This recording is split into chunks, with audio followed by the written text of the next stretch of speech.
Vegas. Welcome to Rise and Shine. Come on, everybody. Good morning, Las Vegas. Welcome to Rise and Shine. Come on, everybody. Good morning, Las Vegas. Welcome to Rise and Shine. Come on, everybody. Good morning, Las Vegas. Welcome to Rise and Shine. Come on, everybody. Good morning, Las Vegas. Welcome to Rise and Shine. Come on, everybody. Good morning, Las Vegas. Welcome. Morning, Las Vegas, or afternoon, or evening. Whenever it is you happen to be tuning in, this is a special edition of Rise and Shine Las Vegas. I'm Jason Ha. We've got a great show coming up, so I'm glad you're here with us. So we're going to have candidate for U.S. Congress, Mark Robertson, will be joining us today. So I'm very excited for that, looking forward to it. But first, well, I'm just going to ramble for a little bit. The weather, it's kind of been erratic here lately. I was supposed to make a whole report on how beautiful it was today, how sunny, how nice. We got a little bit more rain, so it's keeping things, well, it's not exactly cold, it's still Vegas, so I'm going to just dispense with the weather for now. Not going to get into the sports, maybe a few other things going on right now, like, the recent news is that in North Las Vegas, very interesting, they have just announced that there's going to be a Black Business Fair. The North Las Vegas Mayor Pamela Goins Brown has announced that during Black History Month, this is October, in February here, there's going to be this business fair. There's all sorts of events and all sorts of things like that. I remember saying a while back during when the Martin Luther King parade was about to happen that things have kind of gone the wrong way as far as trying to ease all of those conflicts and tensions, and elevating and isolating those things, those traits, those characteristics, blackness, if you will, is the wrong way to go. It was all about all of us being the same. It was all about all of us being equal and not focusing on one or the other. So tell me what you think about this upcoming event. It's on February 24th in North Las Vegas. And it's already gotten a lot of noise on social media and things in that regard. So I just sit a little uneasy with that, but we'll get on with that later. Maybe we'll talk about that in the later part of the show. But what else is going on? All right, creep you out a little bit. Bed bugs in some of the hotels here in Vegas. Yes, the last finishing off the year, we got the Venetian, got the Mirage, got Excalibur, and Encore. All got busted for those creepy little insidious little things. It's kind of one of those things in the tourist industry you got to kind of deal with, but they've since been passed, they've been checked, they've been cleaned, whatever, and all that, but all right. I was trying to actually think about a joke with Californians, but I couldn't come up with anything, but hey, at least we can get rid of the bed bugs with pesticide. Enough about that. Just going to kind of go on a little further now. We're going to let this go. We're going to take a short little break, just kind of get my wheels under me here. And we're going to have Mark Robertson on with us for an interview here. So just stay tuned, and we'll be back in just a moment. Traditional TV is going away. Hollywood is starting to fade. People are demanding real stories from real people. Our voices are now being heard in our own way. Podcasts, Facebook, Twitter, YouTube, and TikTok Live are becoming the norm. Internet TV has now reached the highest demand in human history. Social media shows is now the new media of the century.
Traditional TV is going away. Hollywood is starting to fade. People are demanding real stories from real people.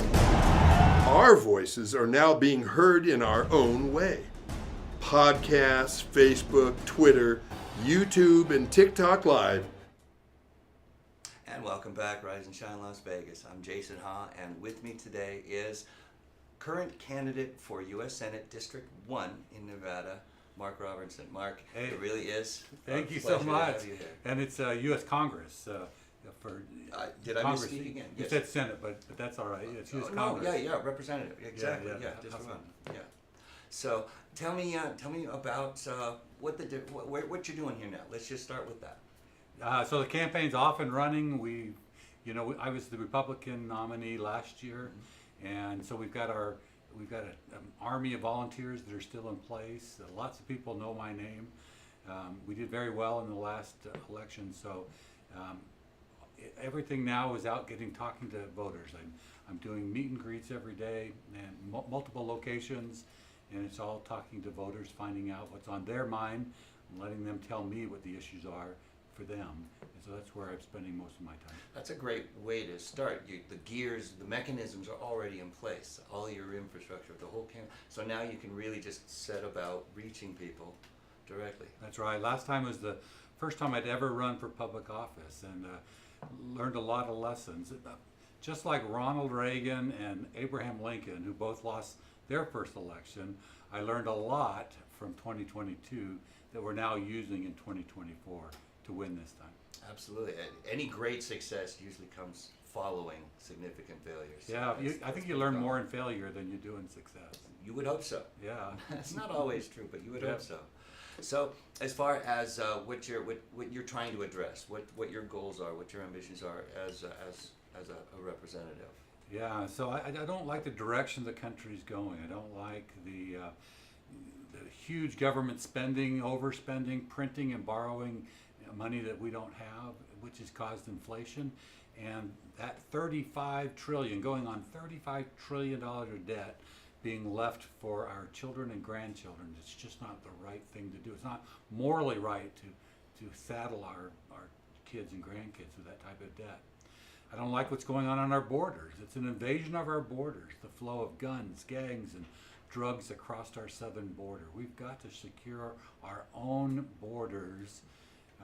It's a matter of national security. So those are the two things I hear over and over from the people I talk with. It's the economy and it's the border. Absolutely.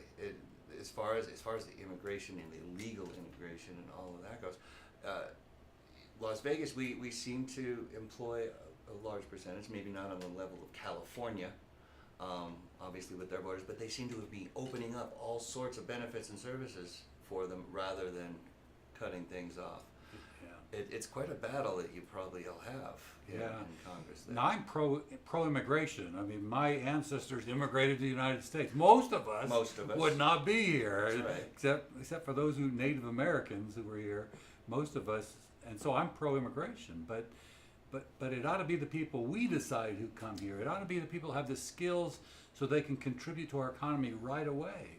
It shouldn't be people who just decide to break our laws and come into the country. Right. We ought to decide who comes into our country. Yeah, do it the right way and be vetted and be handpicked, if you will. Exactly. Yeah, that is difficult. Now, as far as how that leads into issues with crime and issues with guns, Yeah. would you feel that the gun issue still ongoing? Again, we're faced with mass shootings every other day. Right. And my personal take on it, it's not about the guns, it's about the people that are willing to use them. That's right. I am all for taking the guns away from criminals, but it does not make any sense to take away law-abiding citizens' ability to protect themselves and their families. So let's take away the guns from criminals. Let's be harsh in our penalties for anybody who commits a crime with a gun. That's not happening right now throughout the United States. We're putting people right back out on the street even though they committed crimes with a gun. There should be harsh penalties for anybody who uses a gun in committing a crime. Let's take the guns away from the criminals. Let's stop the flow of guns from Mexican cartels across our border.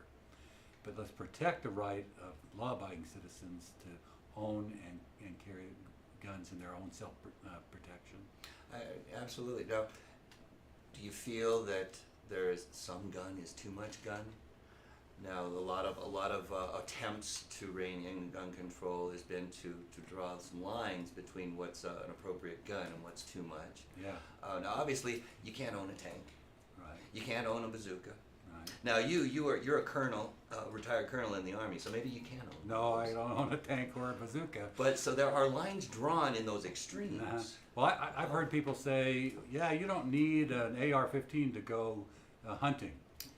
Common argument. But the Second Amendment wasn't to protect hunters' rights. It was so people could protect themselves against a despot government.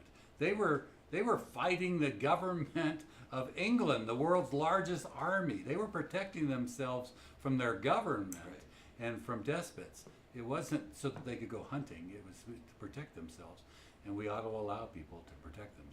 So you're not looking to split hairs or hair triggers, if you will, in that regard, as far as the material, or even limiting, ammunition and rounds and That's things right. like that. It's again, and I have addressed this before. It's really about the state of the mental health of this country. It is, and there is a maturity issue too. You mentioned I was in the military, and I commanded a training company for 3 years. So these are new recruits that came in. They're 18-year-olds, and we don't hand them a live M16 on their first day of basic training. They go through lots of training to know how to safely operate that weapon before we ever give them a live weapon and live ammunition. And the National Rifle Association, I'm a lifetime member of the NRA, they built their company on, they built their organization on safety and on hunter safety and gun safety. And so they're big advocates of safety programs that would train people how to safely operate a weapon. And so I am all in favor of safety programs to help people know how to safely operate a weapon. Absolutely. Again, you teach them how to be safe with it. I wonder how much. In the military, you can't really say this is the value of taking a human life. You can't really delve into the ethics of it per se, because there is a job to do, to do or die, or when it's simply to ask. Right. So you can't really handle that. But in the rest of the country, there seems to be a real absence of empathy and actually connectivity to that element. People just don't give a damn about their life or others' lives the way, So again, that mental health side of things is what I'm really concerned about. Yeah, and it's something we really need to take a look at. Absolutely. Now, as far as some of the other freedoms and things goes, I found that very interesting on there as well. So as far as rights, as far as education, we're definitely going to get back to education. I'm going to save that for the next segment because that's All right. a whole nother wonderful subject. Great. But rights, one thing that caught my eye was the issue of free speech Yes. these days. Yeah. And what I found is the contrast now with the attack on it by the emotionalism, the woke Yeah. agendas and things like that you Yeah. can't say anything Right. that hurts somebody's feelings or triggers them, the trigger warning things out of control. Right.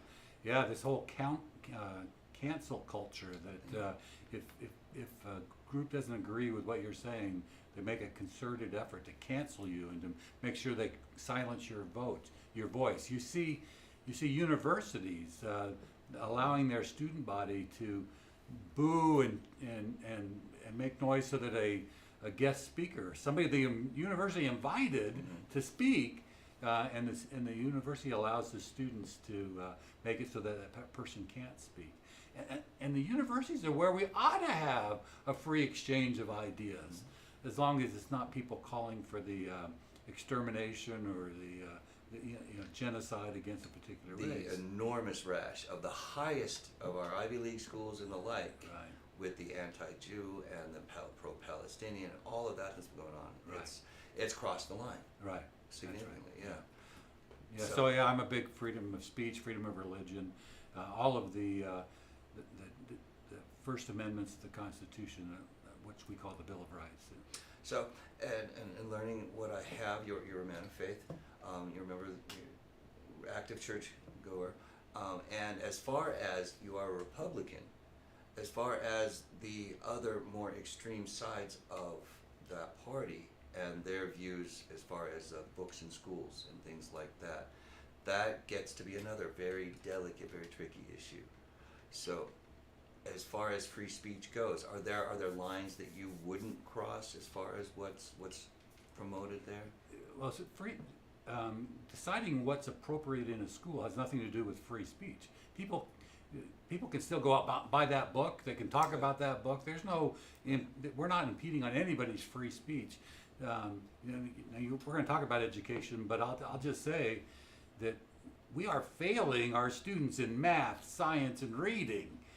We need to concentrate on those topics, not on treating people different because based on their skin color.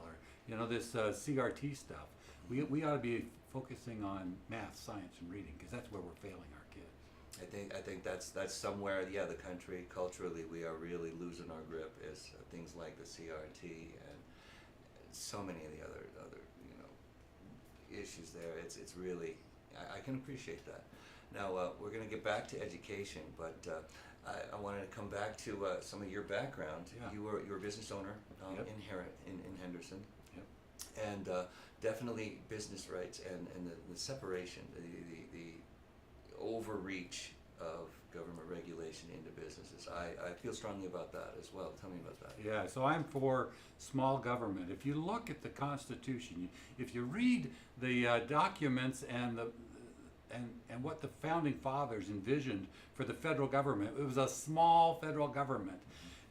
Not this intrusive monster that we have now that's in every aspect of our life. From cradle to grave, the federal government has something to say about it. That's not what was envisioned. It's not what's in the Constitution. The Constitution gives very limited powers to the federal government. They can raise an army and a navy. They're responsible for international relationships and interstate commerce. They can issue money and those type of things.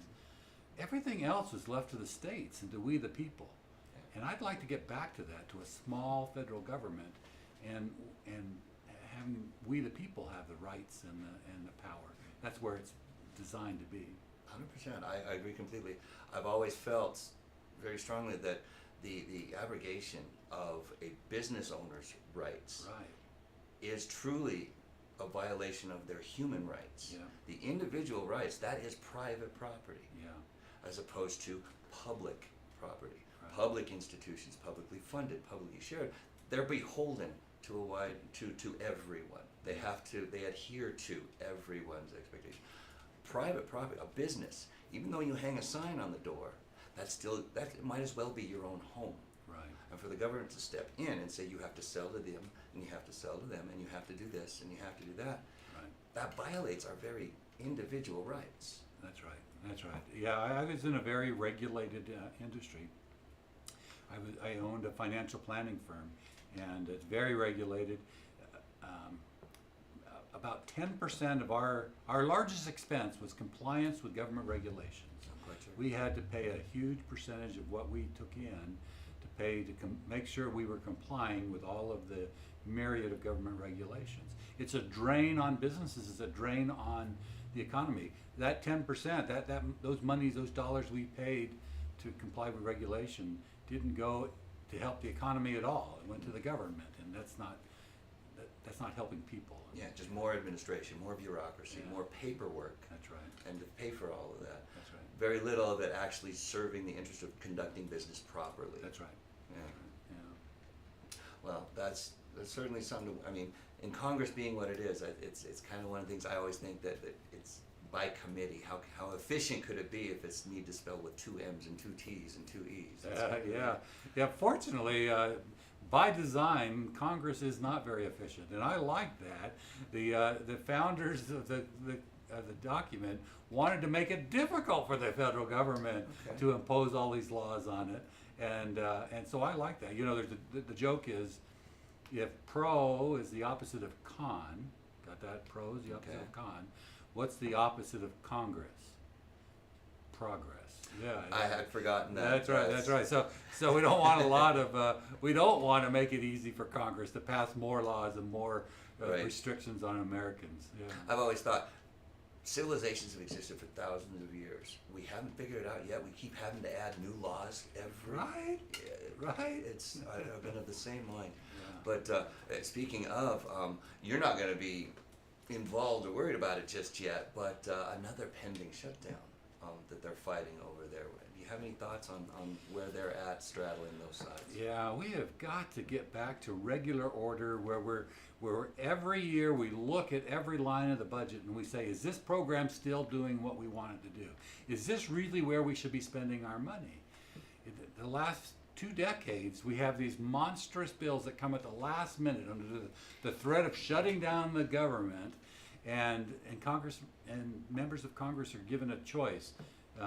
Either shut down the government or vote for this monster that we haven't given you any time to read. And With all the extras attached to it. oh all the yeah, writers, with all the that. pork and all the writers, and it just, and that's why we're $35 trillion in debt, because Congress has abdicated their role of watching the purse of the country, and they give all of this authority to this government bureaucracy to make the rules. They pass these monstrous things, and then the bureaucracy has become a fourth arm of the government. So, yeah, we've got to get back to where we're looking at the budget line by line and saying, is this really where we want to spend our money? It has indeed. So we're gonna talk about a few other things when we come back here. We're gonna take a short little break, and again, back to education, among other things. And well, just stick around, and we'll be right back in just a minute. All right. Traditional TV is going away. Hollywood is starting to fade. People are demanding real stories from real people. Our voices are now being heard in our own way. Podcasts, Facebook, Twitter, YouTube, and TikTok Live are becoming the norm. Internet TV has now reached the highest demand in human history. Social media shows is now the new media of the century.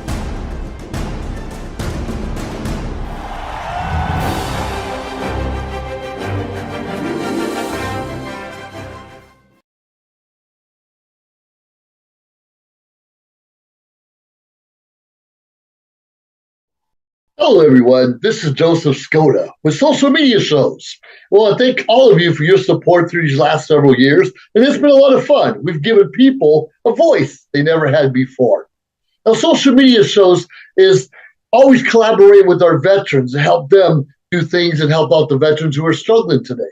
And we teamed up with GI Connections, connecting veterans with resources. So please consider helping and donating to this great cause, because we're always doing things for veterans. So GI Connections, Social Media Shows, and you is what makes the world a better place. Once again, Joseph Skoda, proud United States Air Force veteran.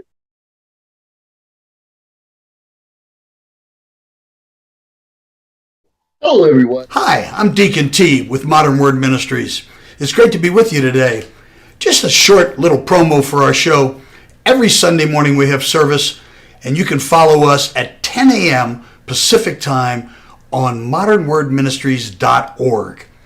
And if you missed us or you want to see some of our older messages, go ahead and check us out on socialmediashows.com every single morning at 9 a.m. It's a great way to kick off your day, get a little bit of the word in you. All right, thanks for coming back. We're here again with Mark Robertson, candidate for U.S. Congress, the House of Representatives, District 1. That's it. Very good. So, talked about some really interesting things here thus far. I want to go back again to your background. And again, very impressed. Served 30 years in the Army, retired as a colonel. And not only that, but served with your son in Iraq, was it? I did. My son was at the university during that in that 2008 period when the war in Iraq was not going well. You might remember every day you would turn on the TV and there'd be reports of roadside bombs killing American soldiers. That's what's going on in Iraq. And my son calls and tells my wife and I that he's joining the Army. I said, Stephen, don't sign anything. And I went straight to the university and I said, why are you doing this? You don't need the money. And he says, I'm not doing it for the money, Dad. I said, well, why the Army? Why don't we talk to the Air Force? And he said, no, the Army will guarantee I can learn a language. I said, what language do you want to learn? And he said, Arabic. I said, Stephen, if you learn Arabic, they're going to send you to Iraq. And his answer was 3 words. He said, I know, Dad. He was doing it because he thought it was his duty to go to Iraq, and he was willing to volunteer and to learn Arabic, and he did. He spent, so he went to basic training, he went to his military intelligence school, spent 1.5 years at Presidio Monterrey learning Arabic, and then in 2010 he came down on orders for Iraq. So I immediately looked for an opportunity to volunteer to be there, and so I deployed at the same time. We weren't in the same unit and not in the same location, but I was able to see him 3 or 4 times while we were both deployed. Was that a relief? It was a real honor for me to be able to serve on the field of battle with my own son. Sure. It was terrifying for my wife. I'm sure. For the entire year that we were gone, she flew a flag outside of our house with 2 blue stars on it, indicating family members that were in harm's way. But we both came home without any physical harm. Stephen struggles a little bit with some of the things that he saw and experienced while he was there, but we both came home without any physical damage. Tremendous. It had to be a combination of, well, he learned from his father. All those years, it's almost inevitable that he would at least have some of those same values and some of that same drive. Yeah, we had never talked to him about him joining the military, so it was a bit of a surprise. Really? But it was a real, like I said, an honor for me to serve with him. When he was promoted to sergeant, I'm the one that pinned his sergeant stripes on, and he saluted me, and it was pretty cool. That's pretty memorable. That's yeah, special. it was cool. Absolutely. So, coming back to politics, and from the military's perspective, really still an ongoing mess right now with how things are being handled in Israel with Palestine and Hamas. It still a lot of pressure now from the UN to ceasefire. Now, fortunately, the U.S. has vetoed that just recently. Right. It's an ugly thing, though, with the way Israel's trying to root them out. Right. What can they do? Yeah. Well, there's not an easy solution. If there's an easy solution, it would have happened sometime in the last 70 years. I mean, this has been going on since 1945, and so there isn't an easy solution. But Israel has an undeniable right to defend itself. And when Israel governed the Gaza Strip, they didn't have these terrorist organizations operating in there.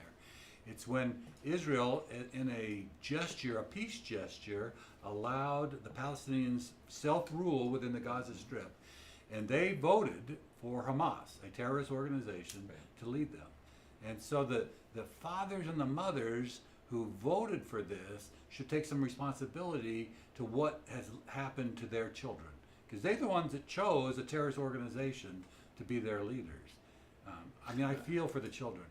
I do. Not only that, but they're continuing to inhabit that city and those areas where Hamas is still working in and out of. Right. And they're not ejecting them. Right. They're not kicking them out of their basement or their attic. That's right. They're not saying, hey, they're over here. Get out of the hospitals. Right. So they do have to bear some responsibility. No, there is. I felt the same way when I served in Afghanistan, and it bothered me. There were Americans in Afghanistan, and we were losing our lives, and there were fathers and sons and brothers who were not Afghans, who were not standing up to protect their wives and their mothers and their sisters from the Taliban and from the ruthless rule of these Islamist extremists. At some point, adults need to stand up. We did. We didn't like the tyrannical rule of England, and we stood up and we fought for ourselves and our own freedom. We need people who are willing to do that and stand up for their own and take responsibility for their own situation. And they do. They keep rooting them out, and it just gets. The only thing that's focused on now in the media is those kids. Right. They're wailing and crying and wounded, and that's the only thing being sold right now. Right. And the fact of the matter is it's hasn't been even talked about again for a while. Just how atrocious, how horrific those acts were. Right. All the way back on the 7th. Right. And Hamas promised to do it again. They did, by all means. They said we'll be back and we will do it again. We'll do it every chance we get. Yeah. And the rest of Palestine is just fodder. Right. They are born to be sacrificed. Yeah, they have Hamas has no concern for their people. They're hiding behind those children. They're using children as human shields. Yeah, you know, what bothers me, I mean, obviously that's a terrible situation and no easy answer. But we see Iran's behind all of this. Iran's behind this and Pushing a lot of buttons. and all of the these other groups that are attacking American ships and attacking American warships. It's expanded. Because they see weakness in the White House. They see a weak president who's not willing to stand up. Maybe he just forgot. That could be. That's very good, Jason. That could be. But it's true, and now that we're sort of kind of split, now we're trying to police the the South China Sea. Now we're still dealing with supporting Ukraine, Right. and now we got this over in the Middle East, Right. and the Mediterranean there. So yeah, America is sort of kind of spread out a little bit, and it's made us a little bit more vulnerable. It's almost a matter of should we just kind of hit them harder? Well, look at what's happened in the last 3 years. Just 3 years ago, when Biden took office, things were pretty peaceful. Even the Biden administration came out bragging about how the Middle East had settled down. Well, everything's in flames now. You look at Europe and Russia feels emboldened to be able to go into their neighbor countries, and they're not going to stop at Ukraine. And China's watching our reaction to Putin, and they've got their eye on Taiwan, and rogue terrorists in the Middle East don't have any hesitation to attack American interests in Syria and Jordan. And Everybody sees right now our hands are full, and we are spread out all over the place. And we have a Kim weak Jong in president. North Korea Yeah, is just very chomping good. at the bit. Yeah. Um, Yeah, and he's got nuclear weapons that can reach the United States, and all because of weakness in our president. It's a bit. Now, I'm not going to put you on the spot when it comes to Trump, but I will say at least Trump had enough attitude and enough nerve to just tell everybody to basically piss off, Yeah. and was sort of perceived as crazy enough that you didn't want to get him too riled up. I served in the Pentagon during the Trump administration, and there was a different feeling there. There was a feeling that, that America's strong and that America will stand up for itself, and we've lost that. We've lost Yeah. that. Yeah. By all means, we're apologizing again, and we're bending over with the whole woke thing, the whole cancel thing, the whole modern sensibility. We're bending over so much now that we're starting to crack. Yeah, you're right, Jay. So let's do something more positive and Good, talk about good. All the right. future of this country. Ah, That's gonna be the kids. I think the future is bright, and I think this is still the greatest country in the history of the world, and that we Americans have so much to be grateful and optimistic. And so I'm glad. Let's talk about some Absolutely. Now it does sort of dovetail because a lot of what's going on in our culture that is sort of kind of undermining things. There's a real battle for that being part of public education. Right.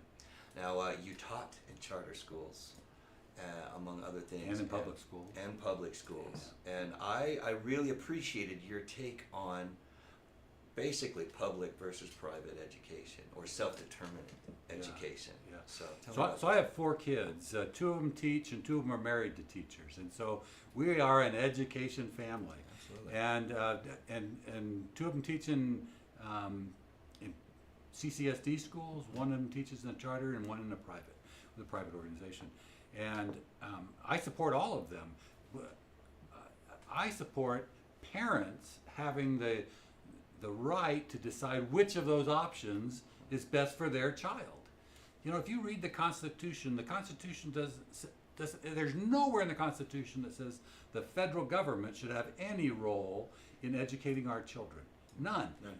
We should disband the U.S. Department of Education and take the $86 billion that they spend every year and block grant it back to the states in the form of vouchers that parents can use to pick the school that's best for their child.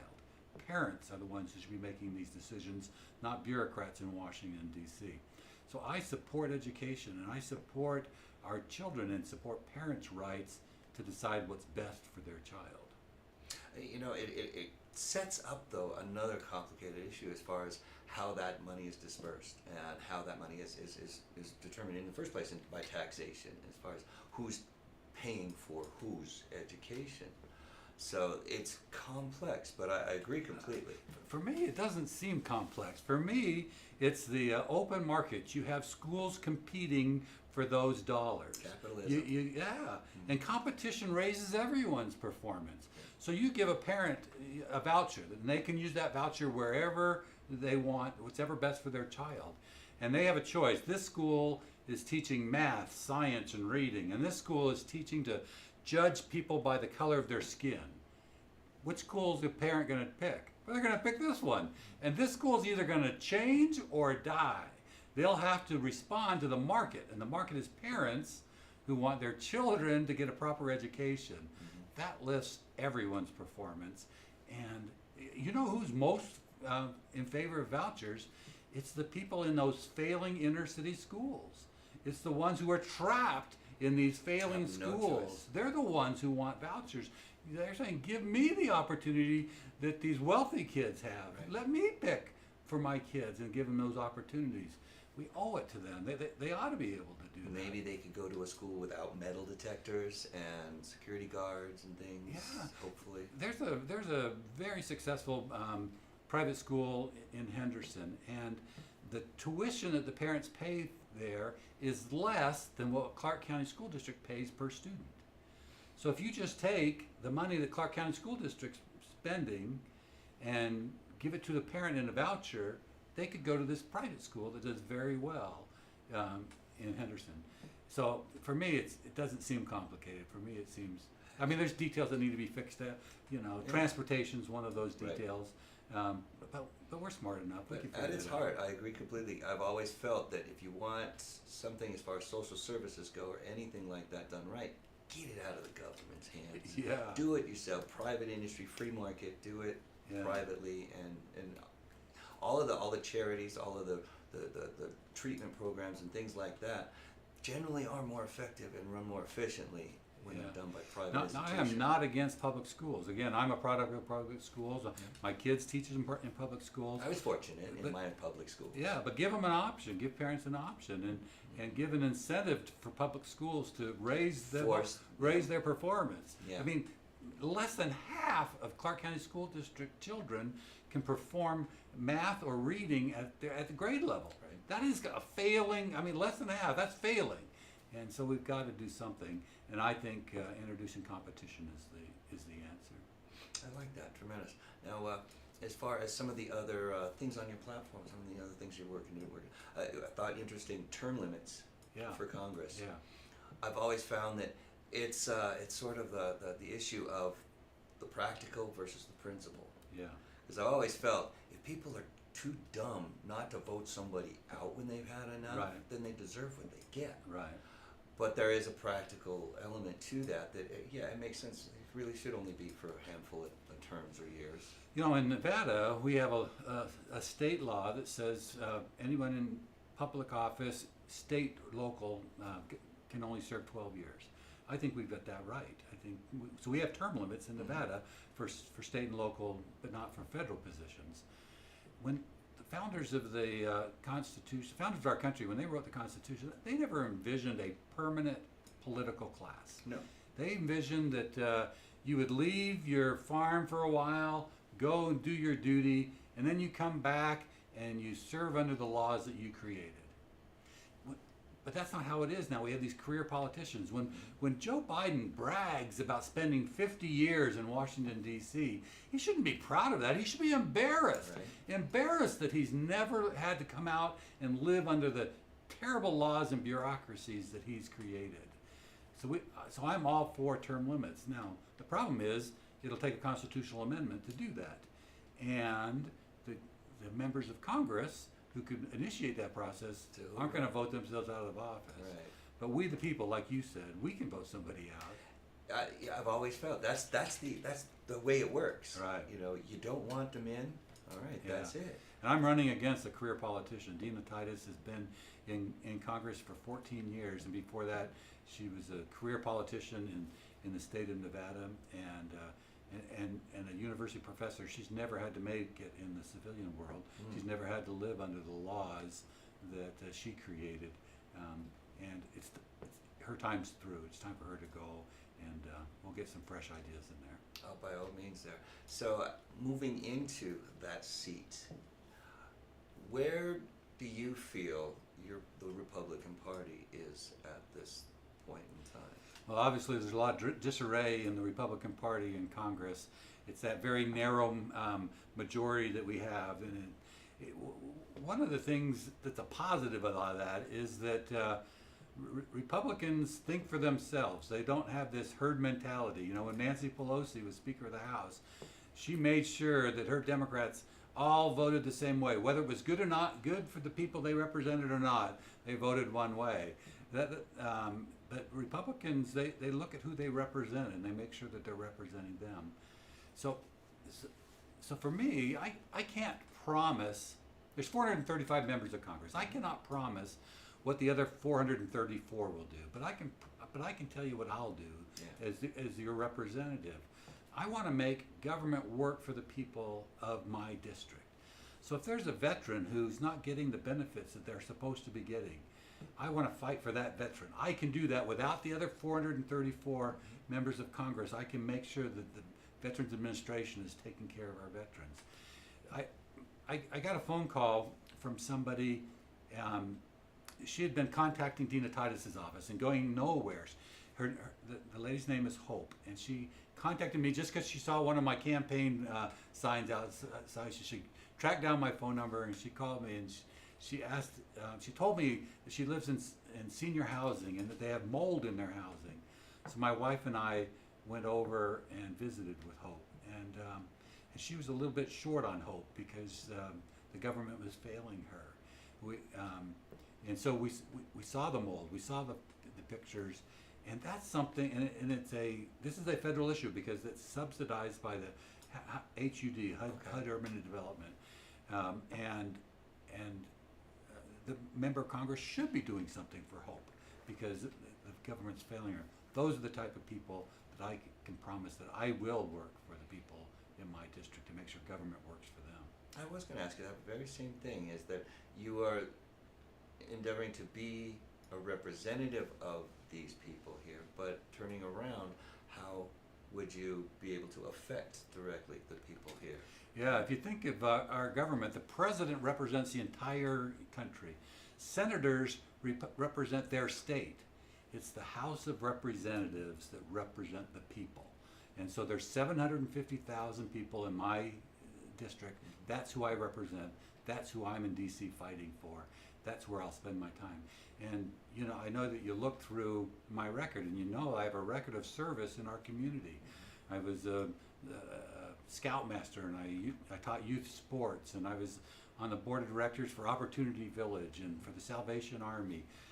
Serving people in our community is what I do, and I get a lot of fulfillment and enjoyment out of it, and I now want to do that at the congressional level. I think that human connection, whatever your job is vital to keep energizing you, keep driving you, and will keep you honest and keep you, grounded. Right, and that's what House of Representatives. That's where we should be. We should be.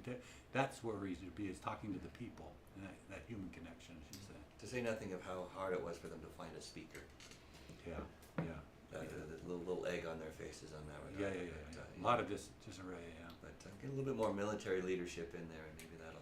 Yeah, we're at a near record low number of veterans in Congress right now, and maybe there's something to that. The disorder and the confusion going on in Congress. Maybe it has something to do with we don't have enough veterans there. A bit more discipline, a bit more of a code, a bit more of a Honor. Veterans have already proven they're willing to put the needs of the country ahead of their own, and Truly. There's something about that. Very interesting. So, going back to some of the other things there, as far as well, the issue of families and family values Yeah. is something that's really been turned into a straw man and really a scapegoat in a lot of ways in the country, as far as going all the way out to this end of spectrum of family values and well, where do you feel, again, you're not necessarily been determined by your party's views or stands on one side or the other, and I guess the Republican Party's kind of got two halves of it these days. Yeah. Where are you at as far as what kind of guide, what kind of consequence, what kind of structure is possible for families these days? Yeah, good. First, on the question of the party, and there's different directions in the party and so forth. So here's my promise: I will be loyal to the Constitution and to the people of my district, not to any particular person or party. So it's the people of my district that I'm loyal to, and the Constitution. And then family is so important. In our campaign, our tagline is freedom, family, and prosperity. But if you think about it, the strength of any community is reflected in the strength of the family. Strong families build strong communities. Strong communities build strong cities, build strong states, and build a strong nation. It all goes down to the strength of the family. And too many forces have been tearing families apart. You talk about people of privilege. You have the oppressed and the oppressors, and the oppressors have privileges. Well, the greatest privilege in the United States is to have two parents in the home, to have a father and a mother. Unfortunately, nearly half of American families don't have two parents, and they're Let alone two healthy and functional parents. Yeah. Because the level of toxicity and dysfunction Yeah. in many couples is certainly not helpful. That's right. And so, if we can get back to faith-based programs that support the family and support the home, and we give incentives. Right now, the government gives financial incentives not to have a husband. They pay you more if you don't have a spouse. And so we gotta stop incentivizing the deterioration of the family and encourage that core nuclear family to stay together. Almost sounds to me like that's sort of an outside-in kind of approach, though. Again, you two stay together because you had a kid, and you two are a mess. It's again, maybe it just goes back to the overall eroding mental health state of the country as it is. Because for that matter, I wonder if we shouldn't have licenses in order to have children. You got a license to drive a car. What about to actually create a life and turn them into a human being? Yeah. But that's a whole nother subject. It That's is, a whole nother. and not something that's easy, and certainly not something I want the federal government to try to fix. Right, no. I want them to stay out of Less government. That's right, less Right. government, but I would like to see the strengthening of the family in our communities. Certainly could use more of that, for sure. Yeah. I was going to bring up another subject, perhaps, as far as the faith-based and all of that goes. I'm personally of the mind that morality is independent of any religion, that there exists a code of morality and a philosophical foundation for morality, Yeah. regardless of faith. Yeah. And maybe somewhere that's where some of the conflict comes from in adopting any sort of moral code, because it's always adhered to by in a religious faction. Yeah. Something we could talk about in Well, another but time. I don't disagree with you. I think organized religion can do a lot to help with these things, but I think somebody who just has their own moral code can still live a moral life, and I mean, I know people who aren't a part of a organized religion who are good, honest, faithful people. So, And I'm sure a lifetime in the military has taught you many things in that regard, independent of any fixed belief. right. And again, honor and integrity and honesty, things like that. So Yeah. it seems like you've got more than enough on both sides of things there. Yeah. Thanks, Jason. So we're going to wrap things up here. And Mark, it really was an honor to have you I here. enjoyed it. Thank you, Jason. I want to thank you for joining us. We're going to take just a short break, and I will be back in just a moment. We're going to let him get on with a really fascinating campaign here this year. I think you're due. Thanks. So again, thanks again, Mark. Thank you, Jason. All right, and I will be right back.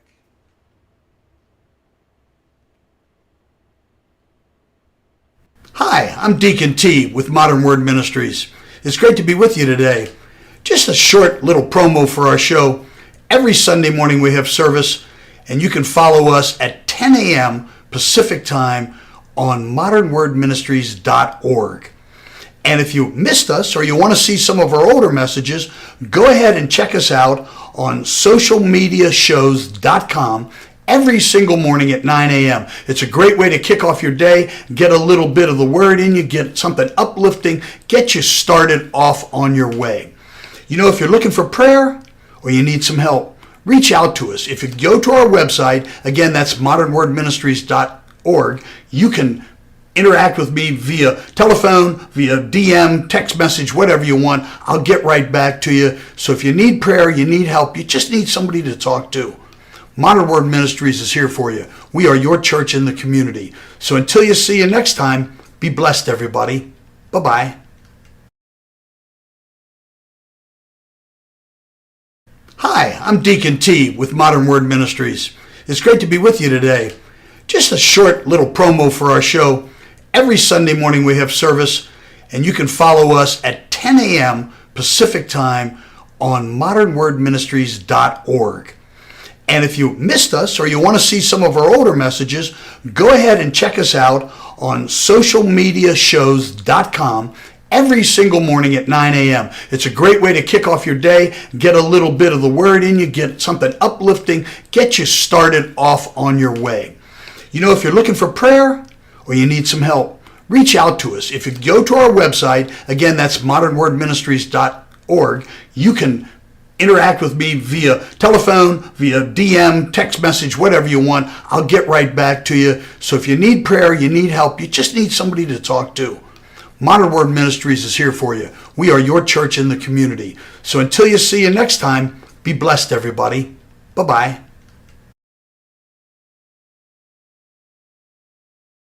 Hi, I'm Deacon T with Modern Word Ministries. It's great to be with you today. Just a short little promo for our show. Every Sunday morning we have service, and you can follow us at 10 a.m. Pacific Time on modernwordministries.org. And if you missed us or you want to see some of our older messages, go ahead and check us out. Traditional TV is going away. Hollywood is starting to fade. People are demanding real stories from real people. Our voices are now being heard in our own way. Podcasts, Facebook, Twitter, YouTube, and TikTok Live are becoming the norm. Internet TV has now reached the highest demand in human history. Social media shows is now the new media of the century. Hello, everyone. This is Joseph Skoda with Social Media Shows. Well, I thank all of you for your support through these last several years, and it's been a lot of fun. We've given people a voice they never had before. Now, Social Media Shows is always collaborating with our veterans to help them do things and help out the veterans who are struggling today. And we teamed up with GI Connections, connecting veterans with resources. So please consider helping and donating to this great cause, because we're always doing things for veterans. So GI Connections, Social Media Shows, and you is what makes the world a better place. Once again, Joseph Skoda. I was always smarter than the other kids. I matured at an early age. I was always a daydreamer, but I surprised my foster parent all the time.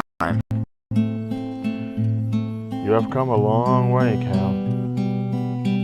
I'm proud of you. As I learned, no homeschool or public school. And welcome back.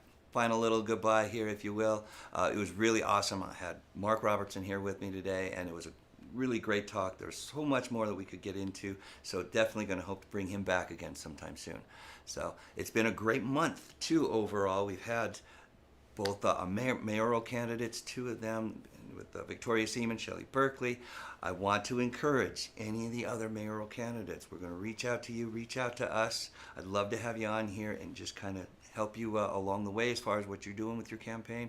So definitely want to get to know more of them. It's been really awesome.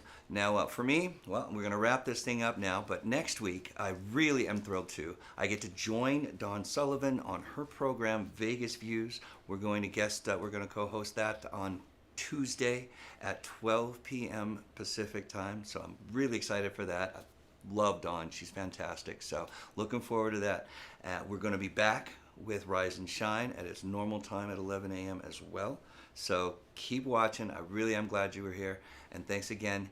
Have a great afternoon, and we'll see you again soon.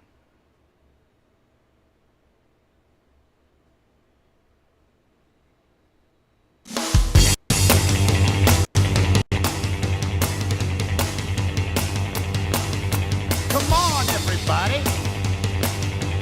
Get on your feet. Listen to the sound of a brand new beat. It goes something like this.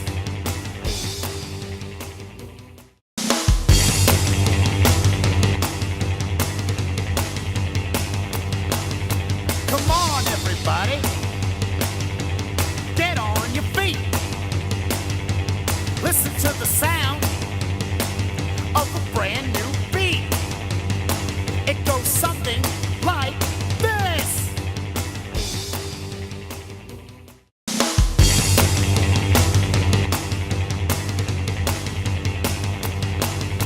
Come on, everybody. Get on your feet. Listen to the sound of a brand new beat. It goes something like this.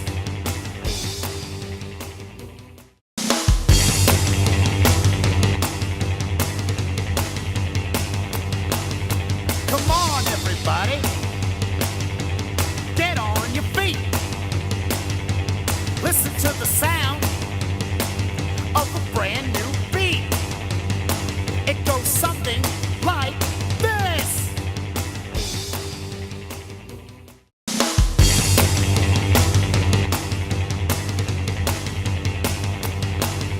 Come on, everybody.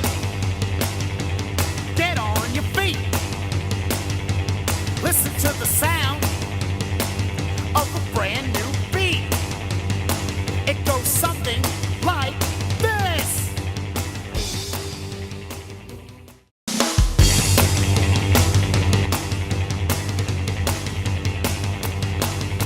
Come on, everybody. Get on your feet. Listen to the sound of a brand new beat. It goes something like this.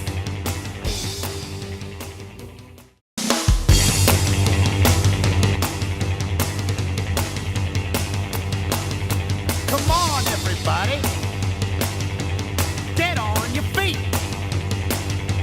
Listen to the sound of a brand new beat.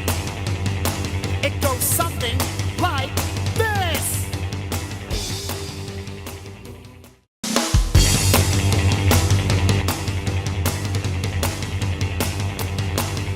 Come on, everybody. Get on your feet. Listen to the sound of a brand new beat. It goes something like this.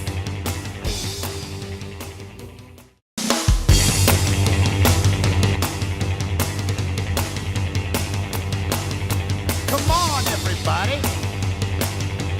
Get on your feet. Listen to the